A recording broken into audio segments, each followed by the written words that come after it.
Ողջույն, սիրելի ժողովուրդ։ Ինչու ենք մենք այստեղ։ Ժողովուրդ, խնդիրը շատ պարզ է։ Մենք այստեղ ենք բարձրացնելու մեր ձայնը հանուն արդարության, հանուն մեր ինքնության, հանուն մեր ազգային արժեքների։ Անթույլատրելի է մեր երկրում ունենալ անարդար կալանավորված մեծագույն ազգային բարերար, հազարամյա պատմություն ունեցող հայ առաքելական Սուրբ եկեղեցու հոգևոր հայրեր, հայրենակիցներ, որոնք անարդար բանտարկված են իրենց ազատ խոսքի համար։ Սիրելի հայրենակիցներ, նախ եւ առաջ ցանկանում եմ խոսքս ուղղել բոլոր այն պաշտոնյաներին, ովքեր ի պաշտոն է մարդկանց ճակատագրերի վրա ազդելու որոշումներ կայացնելու իրավունք ունեն։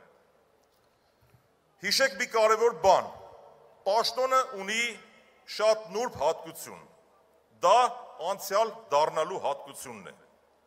Բոլորիս հետաքրքիր է, երբ այդ պաշտոնները դառնան անցյալ եւ ինքներդ ձեզ հետ խոսեք, ինչ եք խոսելու ինքներդ ձեզ հետ։ Այստեղ կարևոր է մի շատ կարևոր բան ֆիքսել, որպես բարի խորհուրդ։ Ինչ ունի սկիզբ, այն ունի նաև տրամաբանական ավարտ։ Որոշումներն այսօր են, հետևանքները լինելու են վաղը։ Ստապվեք։ Հաջորդ կարևոր հարցը, որին ցանկանում եմ անդրադառնալ, դա հետևյալն է։ Ժամանակակից աշխարհում, ինչպես ցույց է տալիս փորձը,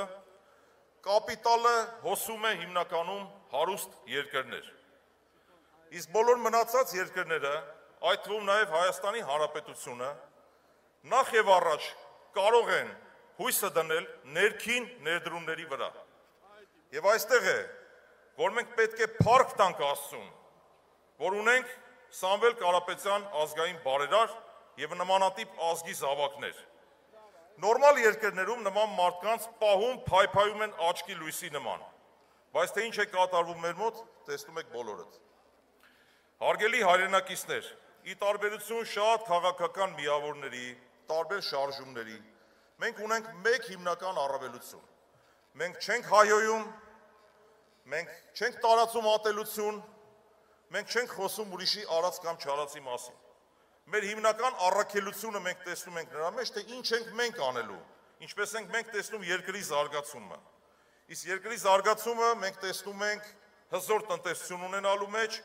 որը կապահովի բարեկեցիկ աշխատանքով մեր հայրենակիցներին։ Մենք գտնում ենք, որ պետք է կանգնած լինենք փոքր եւ միջին բիզնեսի կողքին։ Սա շատ կարեւոր է։ Խնդրում եմ ուշադրություն դարձնել։ Ընդամենը 2 թիվ եմ ուզում բերել առանց ձեզ ծանրաբեռնելու։ Ընդհանուր առմամբ նախորդ տարվա տվյալներով Հայաստանի Հանրապետության պետական եկամուտները կազմել են մոտավորապես մի փոքր ավել, մի փոքր պակաս 6.5 միլիարդ դոլար։ Այդ մուտքերի մեջ չնչին տոկոս են կազմում փոքր եւ միջին բիզնեսի կողմից վճարված հարկերը, որը օվկիանոսի մեջ մի կաթիլ է ընդամենը, 150 միլիոն դոլարի մասին է խոսքը։ Ինչ է արել մեր կառավարությունը։ Կրկնապատկել է այդ փոքր եւ միջին բիզնեսի հարկերը, որի արդյունքում դրա տակ կան հազարավոր մարդիկ, փակվել են 2000-ից ավել ընկերություններ, եւ այդ մարդիկ հանդիսանում են պոտենցիալ արտագաղթողներ։ Մենք պետք է կանգնենք փոքր եւ միջին բիզնեսի կողքին։ Հաջորդը, մենք անթույլատրելի ենք համարում քրեական գործերի հարուցումը տնտեսվարողների նկատմամբ։ Մենք գտնում ենք, որ պետք է Հայաստանը ունենա արդար կենսաթոշակային համակարգ։ Հայաստանը պետք է ունենա այնպիսի առողջ հասարակություն, որը կապրի անվտանգ միջավայրում, կունենա խոսքի ազատություն եւ կլինի արժանապատիվ։ Ժողովուրդ ջան, վստահ եմ, որ այն ինչի մասին ես խոսեցի, անպայման մենք հասնելու ենք դրան մեր ձևով, մեր հզոր կամքով, մեր նվիրյալներով եւ մեր առողջ գաղափարներով։